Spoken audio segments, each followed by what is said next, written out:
कहते हैं गुरु गुरु में भेद है, गुरु गुरु में भाव, और सोए गुरु बंदिए जो शब्द लखावे दाओ।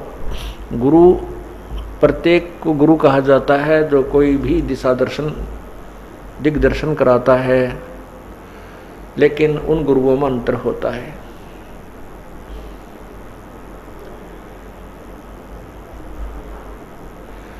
गुरु सोहे सत्य ज्ञान सुनावे, और ज्ञान कछुका और गुरु कोई काम न आवे।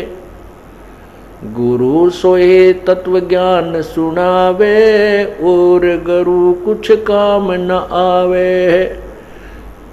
कि जिस प्रकार गुरु तो बहुत से होते हैं, उनको भी गुरु कहा जाता था, उनको महर्षि भी कहा जाता था, जिनको ना वेदों का ज्ञान, ना अपने सद्ग्रंथों का ज्ञान, ना कोई भक्ति विधि का ज्ञान था उनको। अभी आपने सुना ज्ञापन गऊ काट कर डाली, कैसी क्रीड ठाई, और कैसे सिकंदर इसे जीवित कर दो, जब जान मानो तेरी खुदाई। परमात्मा कबीर परमेश्वर तत्व ज्ञान समझाया करते थे। हिंदू और मुसलमानों के उन नकली दर्शकों को, गुरुओं को कहा करते थे कि तुम शास्त्र विधि को त्याग कर मनमानी पूजाएं समाज को दे रहे हो, जिस कारण से तुम समाज का अपकार कर रहे हो, उपकार नहीं कर रहे हो। इन बातों से वह क्षुब्ध होकर के और प्रभु के शत्रु बन गए कि ये हमारी इंसल्ट कर रहा है, हमारी बेइज्जती कर रहा है।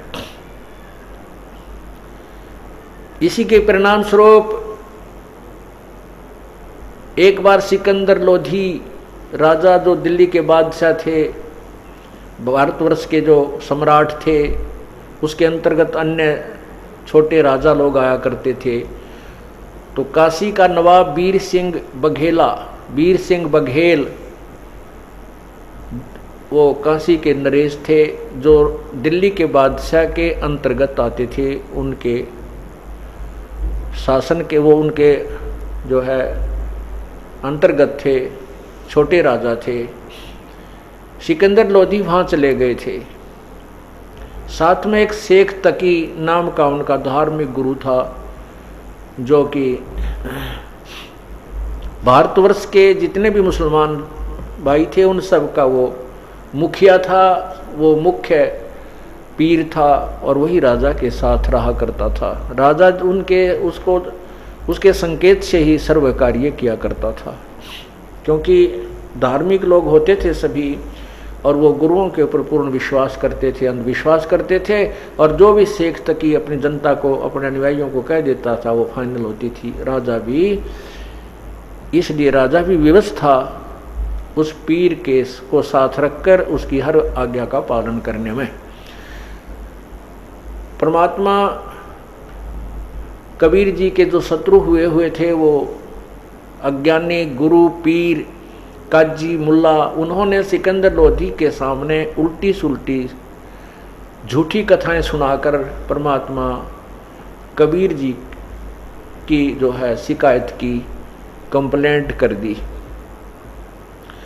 क्या क्या बताया कि वो मुसलमान धर्म को गलत बताता है, हमारी कुरान को गलत बताता है, हमारे हजरत मोहम्मद को नबी नहीं मानता है, और वो अपने आप को खुदा कहता है, भगवान कहता है, हमारी बेइज्जती करता है, नाक में दम कर रखा है। वो बदमाश व्यक्ति है, पता नहीं क्या क्या झूठ बोल दी। अब सिकंदर लोधी भगवान से डरने वाला था, उसने सोचा भी ऐसी कोई बात चर्चा चली है, इनके काबू में नहीं आ रहा ना, तो ये गढ़ने दो। उसने देखो, बुद्धिमान लोग होते हैं राजा, और भगवान से डरने वाले भी होते थे। उस सिकंदर लोधी ने विचार किया कि यदि ये छोटा मोटा व्यक्ति होता तो ये इतने जो पीर और काजी बने इसकी साथ वैसे सामत अड़ा देते, कोई न कोई बात अवश्य है। सिकंदर लोधी को भी थोड़ा डर है, भगवान से डरने वाला था। उसने सोचा कि पहले परीक्षा लेता हूँ, यदि वह परीक्षा में सफल हो गया तो फिर मैं पाप का भागी नहीं बनूंगा। इस दृष्टिकोण से सिकंदर लोधी ने कहा कि जाओ उसको बुला कर लाओ, पकड़ के लाओ। 10 सिपाही भेजे शेख तकी ने कि जाओ उस एक बालक, एक व्यक्ति को पकड़ने के लिए 10 सिपाही गए और साथ में उनके माता पिता को भी पकड़ ले आए। अब सिकंदर लोधी ने कहा कि तू अपने आप को अल्लाह कहता है, खुदा कहता है, अपने आप को नबी मानता है, अवतार मानता है, तो हमारे हजरत मोहम्मद नबी ने एक गाय को मारकर जीवित किया था। हजरत मोहम्मद जी ने एक गाय को शब्द यानी वचन से मारा था और वचन से ही जीवित कर दिया था। इतनी उनमें शक्ति थी। गरीबदास साहिब जी ने लिखा है कि मारी गऊ शब्द के तीरम, ऐसे होते मोहम्मद पीरम, और शब्द फेर जवाई, गोसत नहीं खाया, हंसा राख्या गोसत नहीं खाया भाई। ऐसे पीर मोहम्मद भाई कि तुम नकल तो करते हो हजरत मोहम्मद जी की। गरीबदास साहिब ने कबीर परमेश्वर की महिमा से परिचित होने के बाद बताया, उनके ज्ञान को सुनकर, कि मारी गऊ शब्द के तीरम, सब वचन रूपी तीर से, वचन से गाय को मारा था हजरत मोहम्मद जी ने, और शब्द फेर जवाई, वह शब्द से जीवित की थी। और उस महापुरुष ने उसका मांस नहीं खाया, वो गाय को जीवित कर दिया था, उसका जीवन रक्षा की थी। और तुम गाय को मारते हो और खाते हो, उसको कलमा पढ़कर पवित्र मानकर मांस खाते हो। ये तुम्हारी अपनी दंत कथा है। तो इस दृष्टिकोण से सिकंदर लोधी ने कहा कि हमारे हजरत मोहम्मद नबी थे, उन्होंने गाय को जीवित कर दिया था मार के शब्द से, तो आप जीवित करके दिखाओ, तब मैं तेरी प्रभुता को मानूंगा। ज्ञापन को वो गाय जो थी गर्भवती थी और 8वां 7वां महीना लगा हुआ था, उसको अभी ब्याने में थोड़ा सा समय था, वह गाय काट दी पेट के बल से, बीच में तलवार मार कर 4 टुकड़े हो गए माँ बेटेंगे, बच्चा था गर्भ में। तब परमात्मा ने कहा कि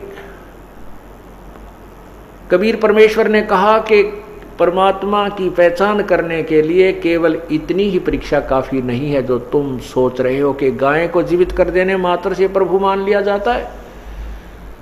तो फिर उन परमात्मा ने वो दोनों माँ व बेटियां गए, एक एक थपकी दी, नौकर के चुटकी देकर 1 मिनट में वो जीवित कर दिए। और गाय के नीचे वो बच्चे को लगा करके और दूध की बाल्टी भर दी। तब कहा था गौ अपनी अम्मा है, इस पर छुरी मत बहा, कह कबीर इसके घी दूध को ये सब ही आत्म खा। जिस ममड़ी का, जिस माता का दूध पीवत हो और मक्खन दूध मक्खन घरत बहु खाई, और उसको फिर तुम कत्ल करत हो लेकर कर्द कसाई। जिस गऊ को तुम माँ कहते हो, जिसका तुमने दूध पी लिया वो माँ हुई, और उस माँ का फिर तुम कत्ल करते हो, मांस खाते हो लेकर कर्द कसाई। जिस ममड़ी का दूध पीवत हो, जिस मम्मी का, माँ का तुम दूध पीवत हो और दही घरत बहु खाई, और उसको फिर तुम कत्ल करो लेकर कर्द कसाई। अब उस टाइम कौन बोला है? सबकी घिघी बंदरी, क्योंकि सामने गाय बच्चा जीवित करके मालिक ने दूध की बाल्टी ठोक रखी, और सिकंदर लोधी भी कांपने लग गया। फिर परमात्मा खड़े हुए, हम ये लखला हैं कुतुब गोस और पीर, गरीबदास खालिक दनी हमारा नाम कबीर। मैं वो अल्लाह अकबर हूँ, मैं वो कबीर अल्लाह हूँ जिसको तुम अल्लाह बड़ा कहते हो। मैं वही अल्लाह बड़ा हूँ, मैं वही अल्लाह कबीर हूँ, मैं वही भगवान हूँ, पूर्ण परमात्मा हूँ। फिर उस समय तो सारे सिकंदर लोधी मान गया, चर्चा करने की और गोष्ठी और उसमें ना नुकर करने का कोई समय नहीं था उसके पास। और परमात्मा इतना सुंदर तेजों में और लंबा शरीर आकाश से मिला हुआ दिखाई दिया। तब सिकंदर लोधी ने चरणों में प्रणाम किया और परमात्मा को पालकी में बैठाकर साथ में उनके माता पिता को अलग अलग पालकियों में बैठा करके और उनके आदर सत्कार के साथ बैंड बाजे बजा के उनकी झोंपड़ी तक छोड़ कर आए। बोलो सतगुरुदेव की जय।